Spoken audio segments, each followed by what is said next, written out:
Private detective হিসেবে পরাশর সেনের তখন বেশ নামডাক। এই নাম ছড়াবার পেছনে রয়েছে একটা জোড়া খুনের রহস্য উদ্ধার। যেভাবে জীবনের ঝুঁকি নিয়ে পরাশর সেই দুর্ধর্ষ খুনিকে আবিষ্কার করেছিল, তাতে তাকে প্রশংসা না করে পারা যায় না। এই নিয়ে খবরের কাগজে খুব লেখালেখিও হয়েছিল এক সময়। অবশ্য এমনিতে পরাশরকে দেখলে মনে হবে ছাপোষা মানুষ, যেন ভাজা মাছটাও উল্টে খেতে জানে না।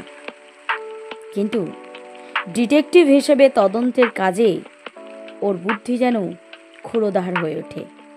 কোন পরিবেশে কোথায় কিভাবে টোপ ফেলে এগোতে হবে সে ব্যাপারে ওর জুড়ি মেলা ভার।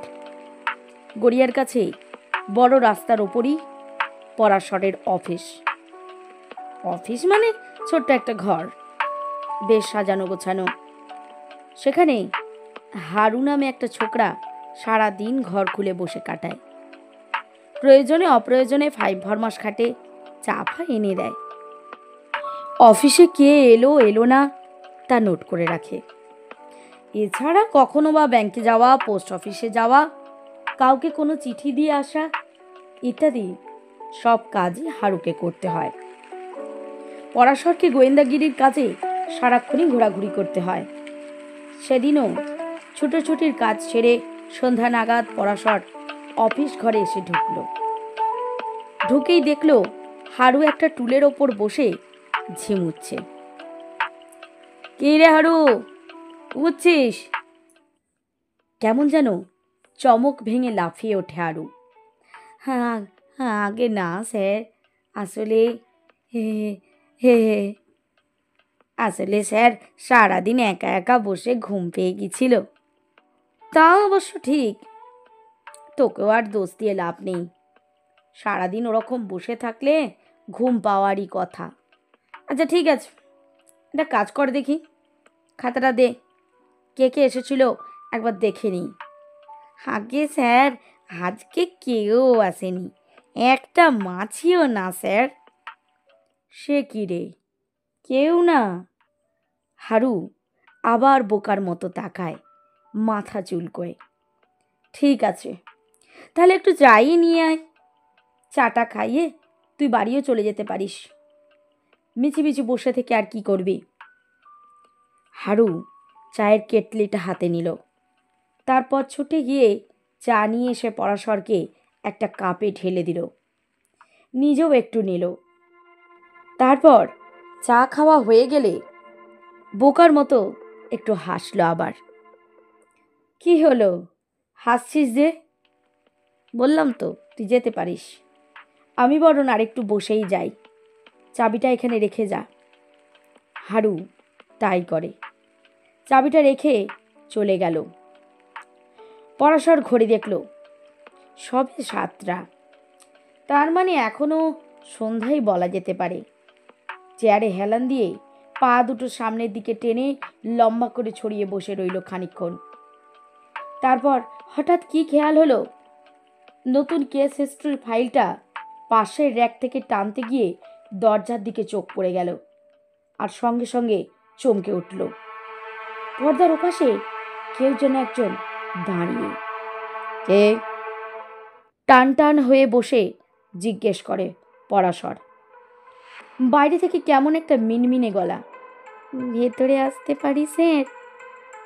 আসুন, ওখানে দাঁড়িয়ে কি করছেন? পর্দা সরিয়ে লোকটা দরজার সামনে এসে দাঁড়ায়, কেমন যেন ইতস্তত ভাব। একটু কথা ছিল স্যার। লোকটার আপাদ মস্তক একবার ভালো করে দেখে নিল পরাশর। বছর 50 বয়স, পরনে ময়লা ধুতি, গায়ে কলার ছেঁড়া শার্ট, পায়ে ছেঁড়া ফাটা চপ্পল। কিন্তু এসব যেমন তেমন, লোকটার কপালের পাশে একটা টিউমার, ছোটোখাটো একটা আপেল যেন ওখানে বসিয়ে রাখা হয়েছে, আর চোখ দুটো কেমন যেন মিয়ন। কে ব্যাপার, বসুন না, দাঁড়িয়ে রইলেন কেন? বসবার জন্য একটা চেয়ার দেখিয়ে দেয় পরাশর। লোকটা এগিয়ে এসে চেয়ারে বসে। কি কথা বলুন এবার। আগন্তুক ঘরের চারপাশে একবার চোখ বুলিয়ে নিল, তারপর পরাশরের দিকে সরাসরি তাকিয়ে বলল, এটা খুনের ঘটনা স্যার। খুনের ঘটনা মানে? পরাশর কেমন সোজা হয়ে বসে। কোথায় খুন? কে খুন করলো? খুন করে স্যার বডিটাকে লুকিয়ে রাখা হয়েছে। পরাশর কেমন বোকার মতো তাকায়, তারপর নোট করার জন্য ডায়েরি বুকটা টেনে নেয়। একটু খুলে বলুন দেখি, কোথায় খুন, কাকে? কেমন যেন উত্তেজনা বোধ করতে থাকে পরাশর, অথচ লোকটা নির্বিকার। শীতলভাবেই বলল, আপনি যদি বডিটা দেখতে চান স্যার, দেখাতে পারি, তবে খুনি কিন্তু বাড়ি ছেড়ে পালিয়ে যাওয়ার চেষ্টা করছে। তাই স্যার এই অসময়ে আপনাকে খবরটা দিতে এলাম। পরাশর লোকটাকে আবার খুঁটে খুঁটে দেখল। লোকটার মাথায় কোনো গোলমাল নেই তো? কিন্তু না, তাও তো মনে হয় না। বলল, আচ্ছা দাঁড়ান, চা খাবেন? না স্যার, আমি চা খাই না।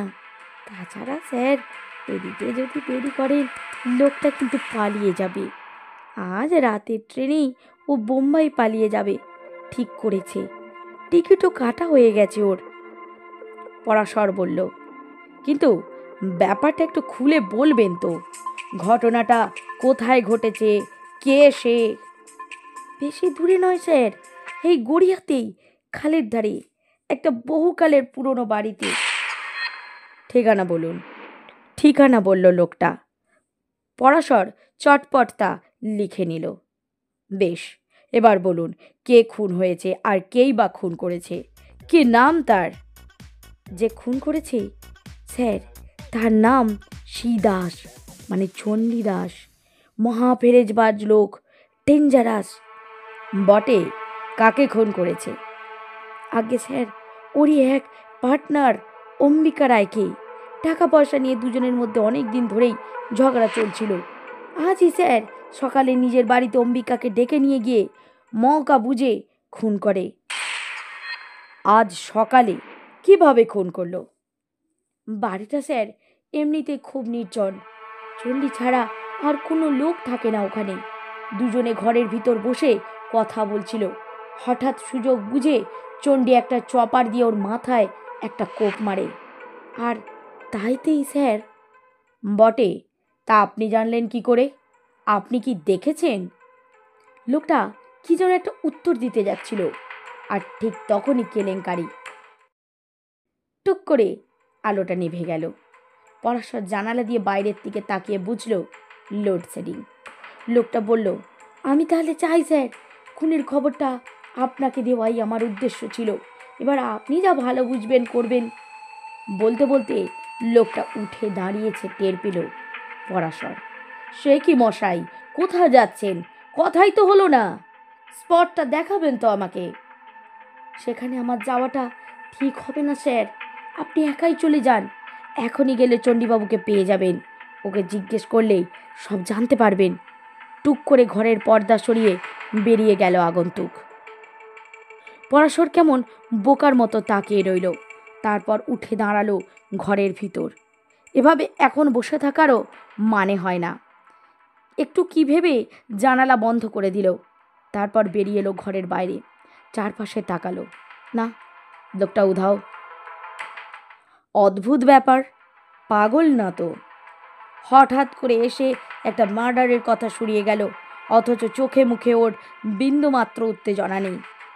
নাকি আমাকে খানিকটা হ্যারাস করার জন্য ব্যাপারটা করে গেল, কে জানে। আবার ভাবল, না, একেবারে উড়িয়ে দেওয়া যায় না। রাত তো এখন সবে 7:30। দেখাই যাক চণ্ডীবাবু নামে কাউকে পাওয়া যায় কিনা।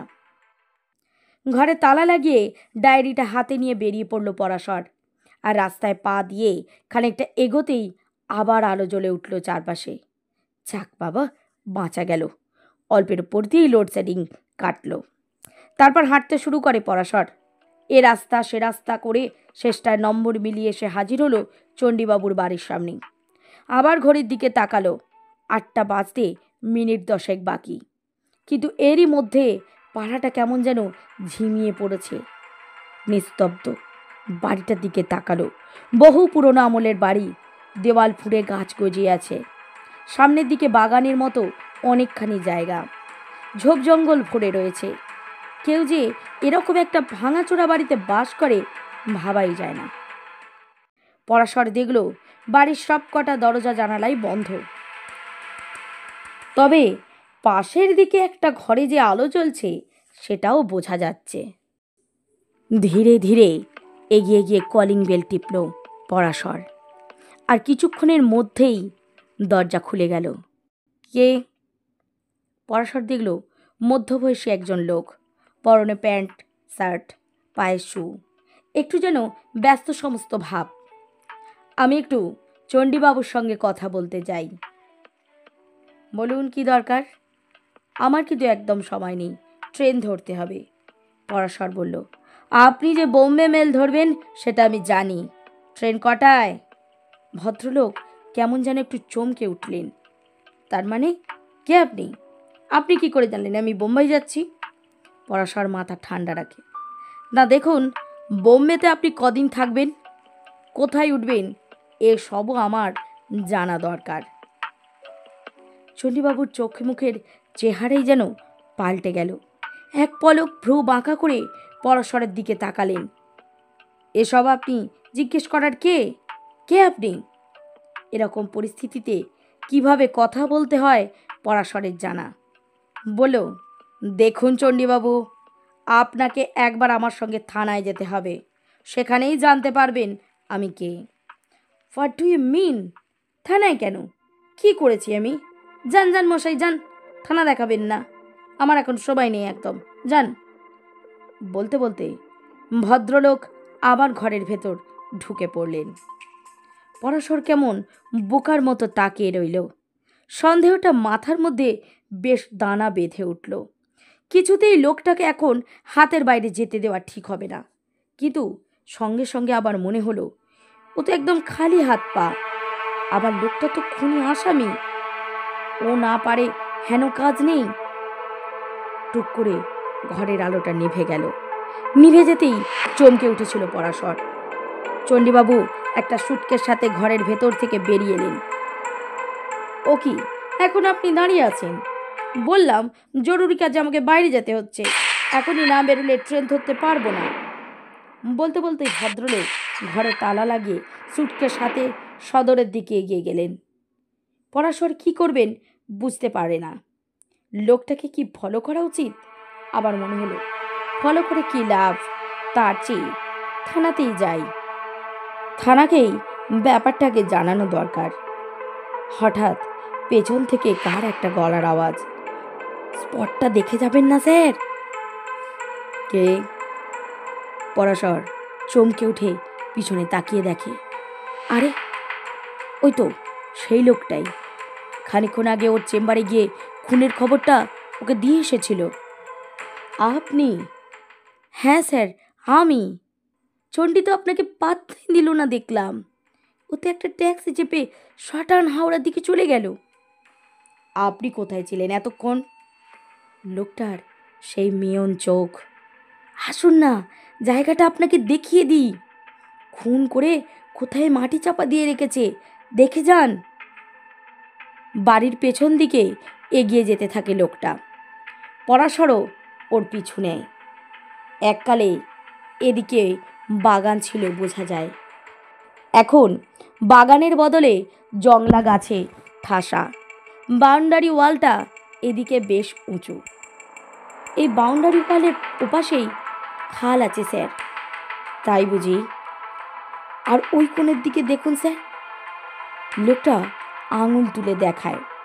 পরাশর দেখে দেওয়ালের এক পাশে ময়লা জঞ্জালের স্তূপ, তারই ওপর একটা ভাঙাচোরা ড্রাম বসানো।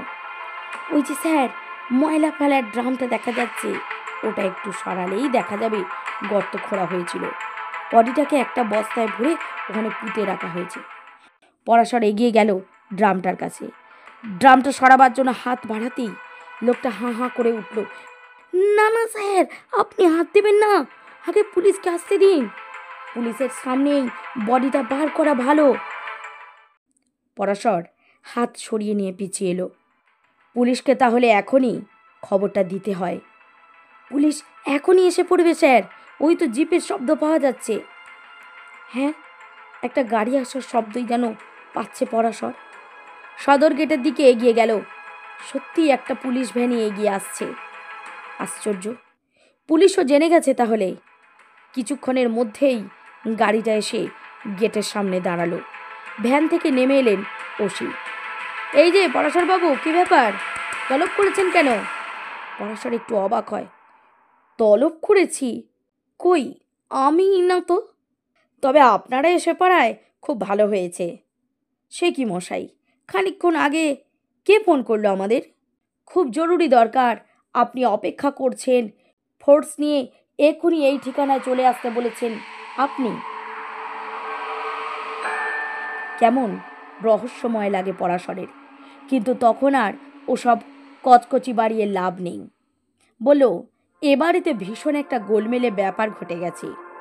বাড়ির পেছন দিকে মাটির নিচে দারুণ এক রহস্য লুকোনো রয়েছে বলে মনে হচ্ছে।